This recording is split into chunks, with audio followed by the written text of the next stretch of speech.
BSc part third के students के लिए केमिकल काइनेटिक्स में अब तक हमने बहुत कुछ सीखा है। हमने सीखा rate of reaction, specific rate of reaction, order and molecularity of the reaction, factors affecting rate of reaction, rate constant for first order reaction, rate constant derivation for second order reaction when reactants are same, when reactants are different. फिर देखा हमने zero order reaction और फिर देखा methods और determination of order of reaction और छोटे छोटे कई टॉपिक हमने इस बीच लिए थे। आज के एपिसोड में हम बात करेंगे रेडियो एक्टिव डिसइंटीग्रेशन, रेडियो सक्रिय विघटन। आपने न्यूक्लियर केमिस्ट्री में पढ़ा होगा, नाभिकीय रसायन में, कि यूरेनियम और उसके बाद के जितने भी एलिमेंट्स हैं वे सब रेडियो सक्रिय होते हैं, रेडियो एक्टिव नेचर के होते हैं। इसका मतलब क्या हुआ? इसका मतलब ये है कि वे विघटित होते रहते हैं, उनके न्यूक्लियाई, उनके नाभिक विघटित होते रहते हैं और छोटे न्यूक्लियाई में, छोटे नाभिकों में परिवर्तित होते रहते हैं। कब तक परिवर्तित होंगे? जब तक कि स्थायी न्यूक्लियस नहीं मिल जाता, स्थायी नाभिक नहीं मिल जाता है। और सामान्यतः ये जो स्थायी नाभिक है या तो लेड होता है या फिर ये बिस्मथ होता है। तो यूरेनियम और उसके बाद के जितने भी एलिमेंट्स हैं जिनको ट्रांस यूरेनिक एलिमेंट्स कहते हैं, ये अधिकांशतः, ये लगभग सभी ये क्या होते हैं? रेडियो सक्रिय प्रकृति के होते हैं। और इससे पहले की भी हम बात करें तो प्रोमीथियम जिसका नंबर 61 है वो भी रेडियो एक्टिव नेचर का है, टेक्नीशियन जिसका नंबर 43 है वो भी रेडियो सक्रिय नेचर का है। तो हमें आज रेडियो एक्टिव डिसइंटीग्रेशन की रेट कांस्टेंट की वैल्यू निकालनी है और उसके बारे में पढ़ना है। माना कोई एक रेडियो एक्टिव न्यूक्लियाई है, रेडियो एक्टिव न्यूक्लियाई ए है और उसका डिसइंटीग्रेशन हो रहा है, उसका विघटन हो रहा है। ये कोई रेडियो न्यूक्लियाई ए और ये डिसइंटीग्रेट होकर क्या बना रहा है? ये प्रोडक्ट, या फिर हम इसको कहते हैं डॉटर न्यूक्लियाई। इसको हम न्यूक्लियाई, पेरेंट न्यूक्लियाई कहेंगे, इसको डॉटर न्यूक्लियाई कहेंगे। ये डॉटर न्यूक्लियाई बना रहा है। तो यहाँ अब जब हम रेट ऑफ डिसइंटीग्रेशन की बात करेंगे तो उसको हम रिप्रेजेंट करेंगे यहाँ पर minus dN/dt is proportional to n। अब इसको एक एक चीज़ को समझने की कोशिश करो। देखो याद करो, जब पहले वाला एपिसोड में हमने बात की थी तो हमने कहा था कि रेट ऑफ डिसइंटीग्रेशन अगर लिखना है, रेट ऑफ डिसइंटीग्रेशन या rate of decomposition of reactant लिखना है तो हमेशा यहाँ पर माइनस साइन लगाते हैं, ये आपको याद हो। और यदि इसको rate of formation of product के रूप में लिखना है तो प्लस साइन लगाते हैं या फिर कोई साइन नहीं लगाते।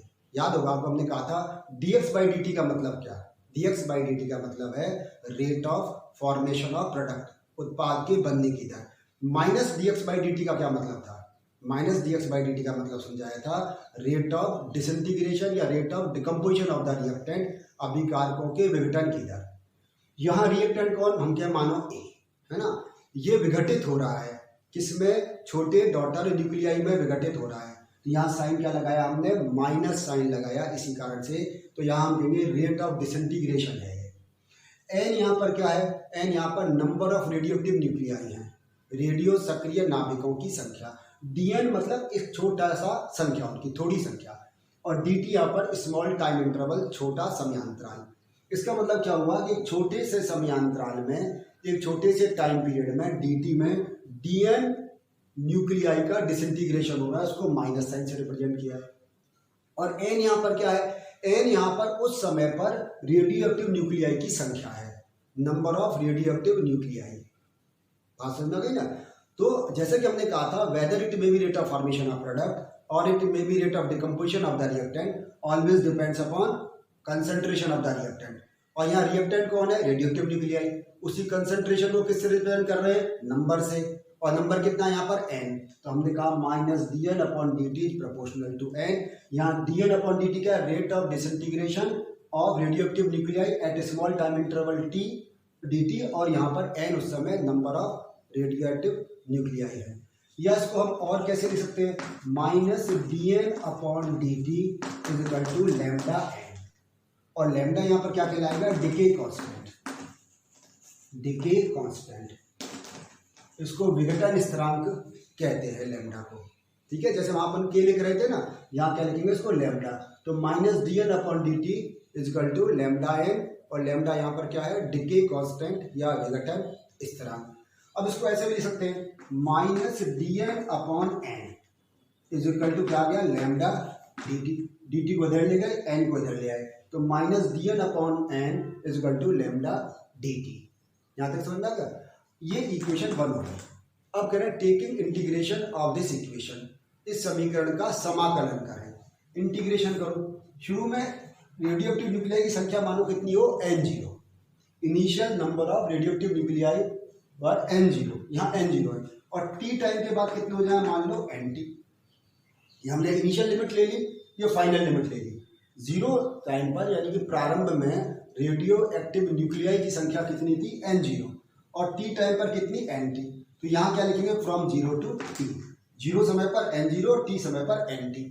तो यहाँ क्या आ जाएगा, लॉगरिथम ऑफ, माइनस में आ गया nt upon n0 equal to क्या आ गया, lambda T.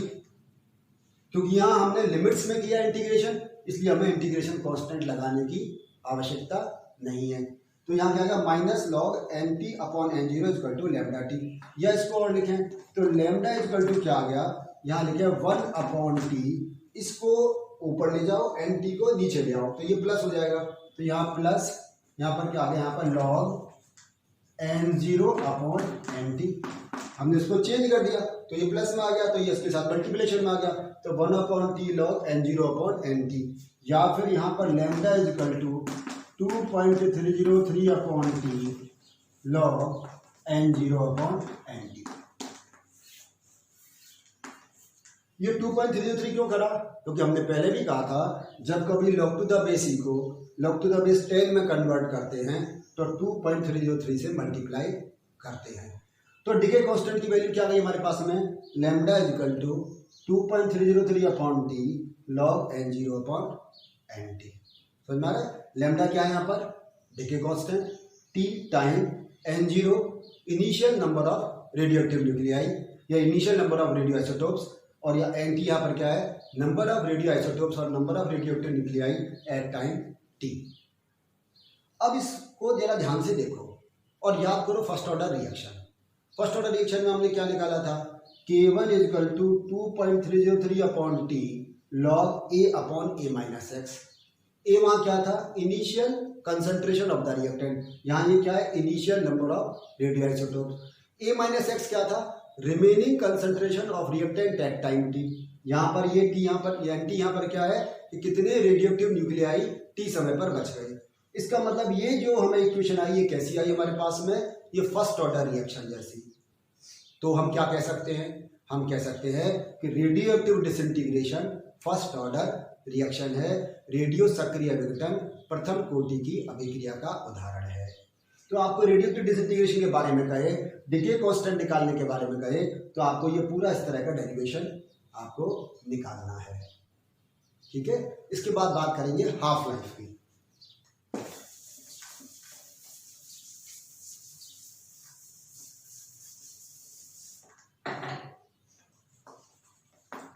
Half life, half life के बारे में हमने सीखा था the time eight which half of the concentration of the reactant converted into product is called half life. वह समय जिसमें अभिकारकों की आधी सांद्रता उत्पाद में परिवर्तित हो जाती है अर्धायु या हाफ लाइफ कहलाती है। अब यहाँ क्या देखें, टी इक्वल टू क्या लिखें यहाँ पर, टी हाफ, और एन टी बराबर क्या होगा, ये होगा n0 अपॉन 2। ये initial number of radio isotopes, उसका हाफ हो जाएगा तो nt के बराबर आ जाएगा। इस वैल्यू को यहाँ सब्स्टिट्यूट कर दीजिए, तो लैम्डा इक्वल टू क्या आ गया, 2.303 अपॉन टी की जगह क्या रख देंगे, T half log n0 upon n0/2। समझ में आ गया ना, तो n0 और nt की जगह क्या रख दिया, n0/2। ये 2 ऊपर चला जाएगा, n0 से n0 कैंसिल हो गया, तो क्या आ गया log 2। तो lambda equal to 2.303 upon T half log 2।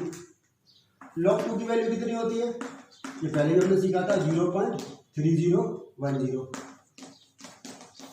ये log 2 की वैल्यू है, यहाँ सब्स्टिट्यूट करते हैं तो lambda equal to 2.303 upon T half और इंटू 0.3010, या लैम्डा इक्वल टू क्या आ गया 0.693 अपॉन टी हाफ, या फिर टी हाफ बराबर लिखेंगे तो क्या आ जाएगा, T half is equal to 0.693 upon lambda. तो हाफ लाइफ कितनी हो गई 0.693 अपॉन लैम्डा। ये हाफ लाइफ है। हाफ लाइफ जब अभी आपसे कहे रेडियोएक्टिव डिसइंटीग्रेशन के निकालें तो क्या आएगा, T half = 0.693 अपॉन लैम्डा।